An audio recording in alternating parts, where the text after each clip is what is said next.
before we get started, we wanted to invite you to a few things. Well, if you're local, if you're not, I apologize. First, September 20th with the Mortgage Bankers Association at the Woodmark Hotel in Kirkland, I'm hosting an appraisal panel. This will be a great event and we will be discussing the appraisal issues and what we can all do to help fix it. Next, the Puget Sound Mortgage Lenders are hosting a similar event and they invited us to host that as well.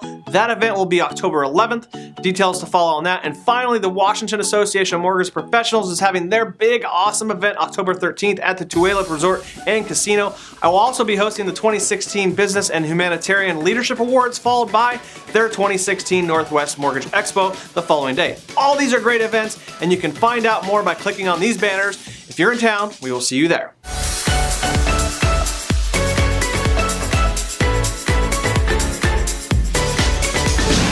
Now here's an interesting story that I found on urban.org, because who doesn't read urban.org? Anyways, it's actually a pretty interesting read. The author researched current and past delinquency rates and concluded that squeaky-clean loans lead to near zero borrower defaults, and that's not a good thing. Now at first glance, you may disagree, but let's dive into her research before we come to a conclusion. She states borrowers who took out mortgages in the past 5 years are better at paying their mortgages than any other group of mortgage borrowers in recent history.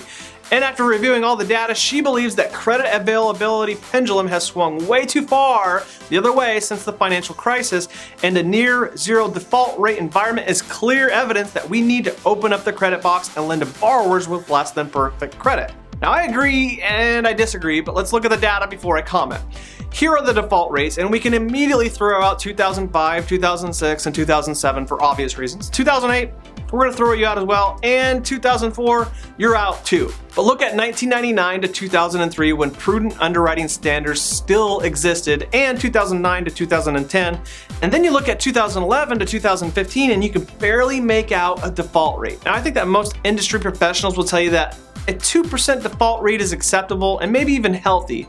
And sure, one could argue the other side and say we should be pursuing zero default rates. I personally tend to agree with the author that the credit box is way too tight. And low default rates are great, but it begs the question, is the credit box too tight post the Great Recession?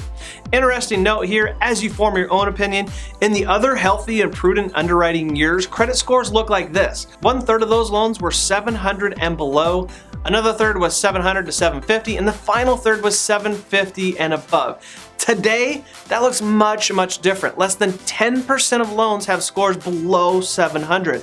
Again, the other good years had roughly 33% of borrowers with less than 700 scores, and now we have less than 10%. Big change there. A staggering 70% of our loans today have 750 plus credit scores, and all of that has led to a non-existent default rate of 0.6% according to the S&P.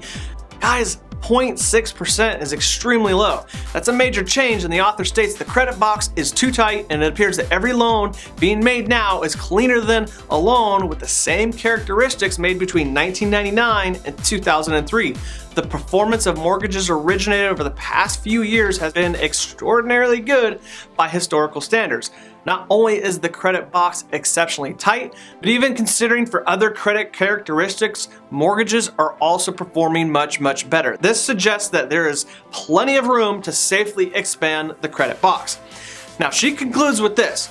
Put simply, it's time to lend again to borrowers with less than perfect credit. Now, I'm not 100% sold on that statement. Yes, I do agree the credit box is way too tight, but I'm not sure that we should just open it up to low credit score borrowers. Maybe a bit, but let's just start by applying make sense underwriting practices to the people that can easily qualify for a home. The perfect borrowers right now are being put through the ringer, and these are the folks that we want to lend money to. Maybe we just start there and loosen up the credit noose around these guys. I mean, the gauntlet these guys go through today is insane and just not necessary. Maybe we start there and then we look at other ways to safely expand the credit box. What do you guys think? Agree? Disagree? Let us know down below. And if you do agree, then share this with somebody via email or social media, and we'll see you guys next week.